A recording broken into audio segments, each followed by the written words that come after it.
सूमी से खबर है, जहां पर ट्रेन पर अटैक का वीडियो आपको दिखाते हैं। दरअसल रूस की तरफ से इस हमले को अंजाम दिया गया। ट्रेन पर ड्रोन से डायरेक्ट अटैक हुआ है। ये देखिए आप, हमले की तस्वीर आपके सामने। पैसेंजर ट्रेन पर हमले से ही बड़ी तबाही कैसे मची, और जिस दौरान ड्रोन से एक के बाद एक ड्रोन अटैक हुआ इस ट्रेन के ऊपर, वो तस्वीर भी आपके सामने लाइव अटैक की।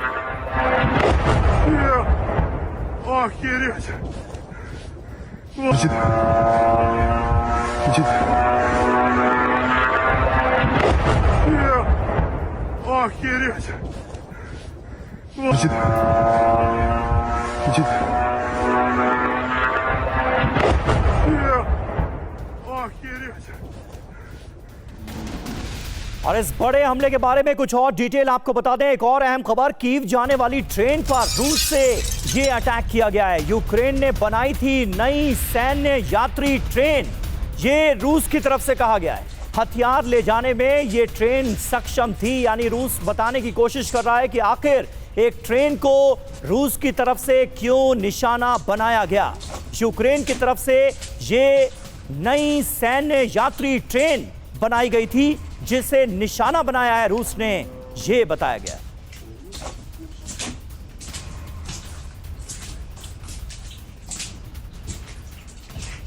और देखिए, एक जो हमला हुआ यात्री ट्रेन पर वो हमने आपको दिखाया, लेकिन इसके अलावा शोस्टका स्टेशन पर एक और ट्रेन है, इस पर ड्रोन से हमला हुआ।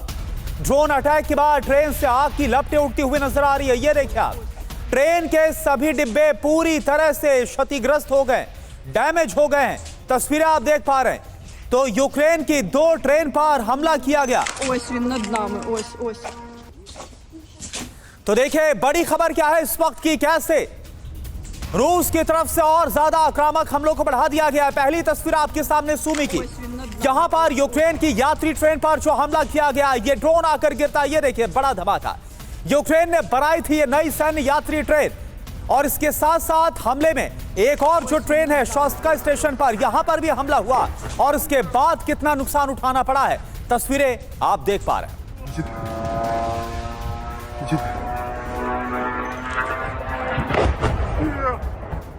रूस ने पहली बार यात्री ट्रेन पर हमला किया है। ये जो जानकारी है, इससे आप समझ सकते हैं इस खबर की अहमियत क्या है। पहली बार ऐसा हुआ है। रूसी सीमा से 70 किलोमीटर दूर स्टेशन पर हमला हुआ। हमले में यात्रियों के साथ रेलवे कर्मचारी भी जख्मी हुए हैं, और ये तस्वीरें देखकर आप अंदाजा लगा सकते हैं कि नुकसान कितना ज्यादा हुआ है। कई कर्मचारियों के घायल होने की खबर है, कई यात्री जख्मी हुए हैं। मरने वालों के आंकड़े के बारे में ठीक जानकारी नहीं दी गई है, लेकिन इन तस्वीरों को देखकर यह साफ अंदाजा लगाया जा सकता है कि नुकसान बहुत बड़ा हुआ है।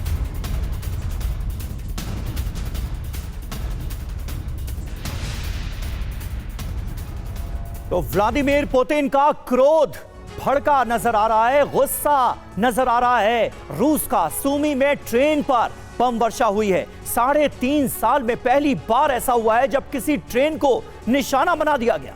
यूक्रेन के सूमी में 2 ट्रेन पर एक साथ ड्रोन अटैक किए गए। शोस्टका स्टेशन पर 2 पैसेंजर ट्रेन पर हमला हुआ। शोस्टका से कीव जाने वाली ट्रेन पर अटैक कर दिया गया। हमले के दौरान ट्रेन में सैकड़ों यात्री मौजूद थे। ड्रोन हमले में 30 से ज्यादा लोग घायल हुए हैं, एक की मौत हुई है। फिलहाल यही जानकारी सामने आ रही है।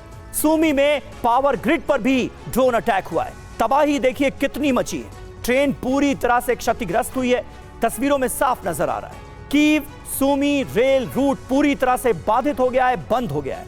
सूमी में बिजली सप्लाई भी ठप हो गई है। तो कुल मिलाकर पुतिन का क्रोध अब चरम पर नजर आ रहा है। पिछले 3.5 साल में जो नहीं हुआ, वो अब होता हुआ हम देख रहे हैं। पैसेंजर ट्रेन को निशाना बनाया जा रहा है। मतलब अभी इस जंग में और क्या क्या देखना बाकी रह गया है, ये सवाल हर किसी के जहन में। रूस की नई ड्रोन ब्रिगेड को लेकर एक अहम जानकारी है। टारगेट पर यूक्रेनी ट्रेन आखिर क्यों थी, ये समझिए। रूस क्या दावा कर रहा है कि इस ट्रेन से हथियारों की सप्लाई हो रही थी। पैसेंजर ट्रेन की आड़ में सैन्य कार्रवाई को यूक्रेन अंजाम दे रहा है, इसलिए यह हमला किया गया। सूमी पर फाइनल कब्जे की तैयारी में है रूस, ये सीधे तौर पर कहा गया है। और हमारे साथ ग्रुप कैप्टन जी.के. पांडे भी मौजूद हैं। पांडे सर, किस तरह से आप देखते हैं सूमी पर फाइनल कब्जे की तैयारी, और ये जो कहा जा रहा है क्या ये मुमकिन आपको नजर आता है, क्योंकि ये दोनों पैसेंजर ट्रेन थी। रूस की तरफ से ये कहा गया है कि हथियारों की आवाजाही बड़े पैमाने पर इसी तरह से ट्रेनों के जरिए हो रही है, सैन्य मूवमेंट हो रहा है, इसलिए हमने निशाना बनाया। देखिए, निश्चित रूप से दोनों देश एक दूसरे के एनर्जी सोर्सेज पर, गैस लाइन पर और मिलिट्री जो एसेट्स हैं उन पर हमला करने का प्रयास कर रहे हैं। लेकिन ये जो हमला था ट्रेन पर, ये पहला हमला नहीं था, लेकिन पहला हमला था जबकि मिलिट्री पर्पस के लिए बनाई गई ट्रेन पर अटैक हुआ। इसके पहले पिछले साल भी ओडिशा से की जाने वाली ट्रेन पर भी हमला हुआ था, और ओडिशा से ज़पोरिज़िया जाने वाली ट्रेन पर हमला हुआ था। तो ये हमले होते रहे, लेकिन जिस प्रकार से तीनों आयाम में पुतिन जो है अटैक कर रहे हैं, हमने देखा कि कोपेनहेगन और म्यूनिच में जो एविएशन जो उनका डिस्टर्ब हो गया, पूरा हवाई जो उनका ट्रांसपोर्टेशन सिस्टम था वो डिस्टर्ब हो गया। ड्रोन के द्वारा लगभग 7 देशों में काफ़ी एक्टिवली जो है वो एयर वॉल्यूशन हो रहे हैं। तो पुतिन बड़ा क्लियर मैसेज देना चाहते हैं कि जिस प्रकार से यूरोपियन कंट्रीज ने ये बैठक में तय किया था कि वो सब कुछ न कुछ हथियार देंगे या मिलिट्री सैन्य सहायता देंगे यूक्रेन को, ये सबको टारगेट कर रहे हैं। पुतिन बहुत क्लियर मैसेज है कि आप शांत रहें, ये जो मुकाबला है वो मेरा और यूक्रेन के बीच में है, आप दूर रहें। लेकिन रशिया के बारे में हम जानते हैं कि अगर उन्होंने तय कर लिया, उनका टारगेट मिलिट्री ऑब्जेक्टिव्स बड़े क्लियर हो गए, डिफाइन हो गए, तो उसको अचीव करके रहेंगे। जिस प्रकार से गैस पाइपलाइन पर और जो एनर्जी सोर्सेज पर, ज़पोरिज़िया पावर प्लांट पर क्या हालत है पिछले बुधवार से, किस प्रकार से चीज़ें जो हैं वो वहाँ पर जो है डिस्टर्ब हो रही हैं, उनकी एक्सटर्नल पावर सप्लाई डिस्टर्ब हो गई है। जो डीजी सेट्स हैं डीजल से चलने वाले, उनकी क्षमता 10 दिन की है, अब वो कितना आगे चल पाएंगे, कोई और अगर उसके अंदर टेक्निकल एरर आता है तो क्या होगा, ये सब बड़े बड़े सवाल हैं। लेकिन अगर हम देखें तो यूक्रेन ने भी अपने अटैक जो है एनर्जी फैसिलिटीज जो थी रशिया पर उनको किया। बिल्कुल सर, और ये हम देख रहे हैं कि हाल फिलहाल में किस तरह से डी.के. पांडे सर, दोनों ही तरफ से स्ट्रेटेजी है कि एक दूसरे के इंफ्रास्ट्रक्चर को जितना ज्यादा हो सके तबाह करो।